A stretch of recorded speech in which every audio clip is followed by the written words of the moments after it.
لله رب العالمين الرحمن الرحيم مالك يوم الدين إياك نعبد وإياك نستعين اهدنا الصراط المستقيم صراط الذين أنعمت عليهم غير المغضوب عليهم ولا الضالين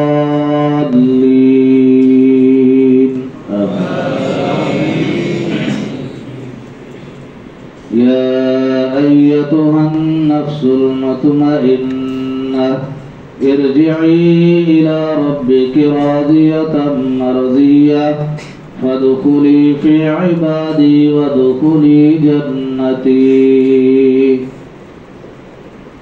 الله أكبر. اللهم صل على محمد وعلى آل محمد كما صليت على إبراهيم وعلى آل إبراهيم إنك حميد مجيد. اللهم بارك على محمد وعلى آل محمد كما باركت على إبراهيم وعلى آل إبراهيم إنك حميد مجيد. الله أكبر. اللهم اغفر لحينا وميتنا وشاهدنا وغائبنا وصغيرنا وكبيرنا وذكرنا وأنثانا. اللهم من أحييته منا فأحيه على الإسلام ومن توفيته منا فتوفه على الإيمان. اللهم لا تحرمنا أجرها ولا تفتنا بعدها. اللهم اغفر لها وارحمها وعافها واعف عنها وأكرم نزلها ووسع مدخلها واغسلها بالماء والثلج والبرد ونكها من الخطايا كما نقيت الثوب الأبيض من الدنس وأبدلها دارا خيرا من دارها وأهلا خيرا من أهلها وزوجا خيرا من زوجها. اللهم أدخلها جنة الفردوس وأعذها من عذاب القبر وعذاب النار.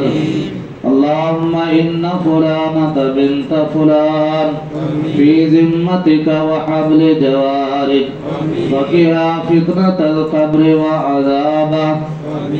اللهم أنت أهل الوفاء والحق فاغفر لها وارحمها إنك أنت الغفور الرحيم.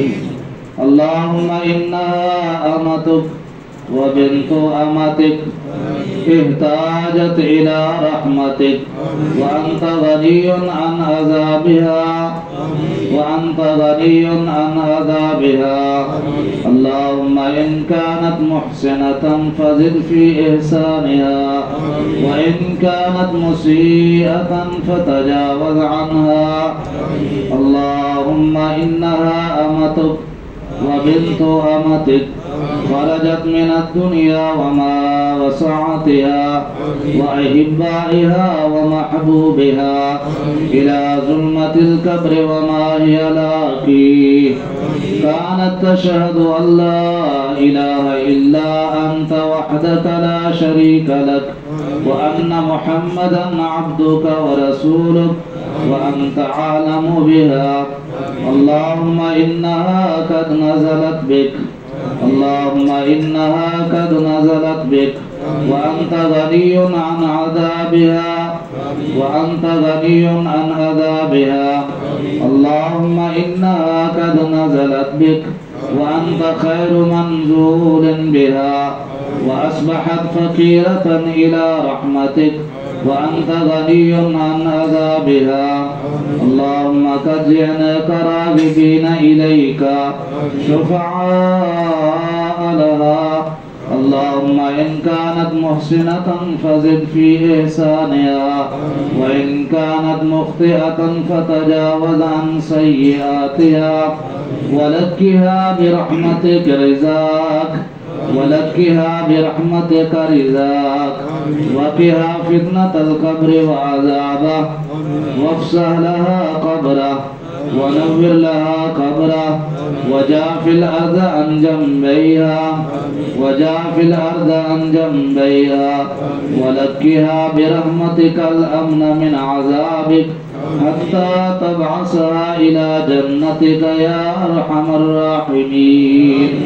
اللهم اغفر لها وارحمها إنك أنت الغفور الرحيم. اللهم ارفع درجتها في المهديين وألحقها بالصالحين. اللهم اغفر لها وارحمها إنك أنت الغفور الرحيم. الله أكبر. السلام عليكم ورحمة الله. السلام عليكم ورحمة الله.